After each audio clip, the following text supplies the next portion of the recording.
En 1991, Rodolphe et Florence Magnin nous offraient un fabuleux diptyque intitulé L'autre monde, un savoureux conte onirique et poétique qui nous plongeait dans un monde où le fantastique et les anciennes croyances faisaient loi. Après avoir merveilleusement exploité cet univers à travers un voyage qui restera gravé en lettres d'or dans nos mémoires, il était difficile, voire impensable, d'imaginer un second cycle pour cette série. Ce n'est que 20 ans après que les auteurs se sont penchés sur un deuxième diptyque, utilisant cette fois-ci un thème encore non traité, la mort et les enfers.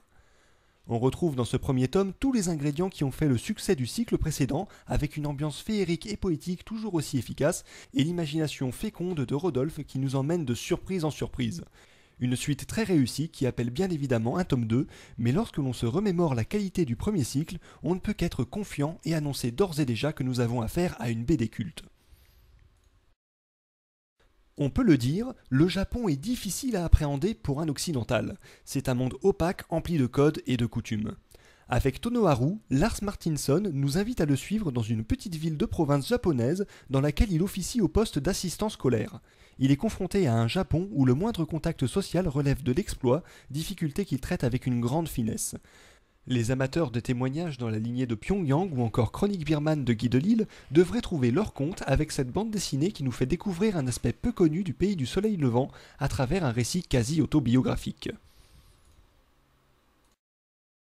Drôle, attachant et savoureux, voilà quelques-uns des nombreux adjectifs qui pourraient définir le nouveau Julien Nil. Avec le viandier de Polpette, l'auteur de Loup nous emmène à l'auberge du Coq Vert, lieu paisible où il fait bon vivre. Cette auberge au service du comte Fausto Scaramanda nous permet de rencontrer une tripotée de personnages plus attachants les uns que les autres, dont le fameux Polpette qui règne en maître sur les fourneaux. Ce lieu idyllique sera malgré tout chamboulé par l'arrivée du père de Fausto, puissant monarque qu'il n'a pas revu depuis ses 7 ans. L'album est parsemé de petites recettes de cuisine très alléchantes, saupoudrées par moments de petites anecdotes qui nous en dit un peu plus sur certains protagonistes. Le dessin est haut en couleur et l'histoire imprégnée d'une joyeuse ambiance qui la rend très vite addictive. Une bande dessinée originale et pleine de fraîcheur qui a réussi à faire notre bonheur. Et on termine ce flash en vous annonçant la parution du tout nouveau Canal BD.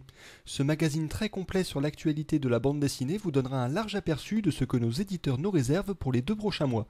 N'hésitez pas à réclamer le vôtre en librairie car le Canal BD est généreusement offert par vos libraires.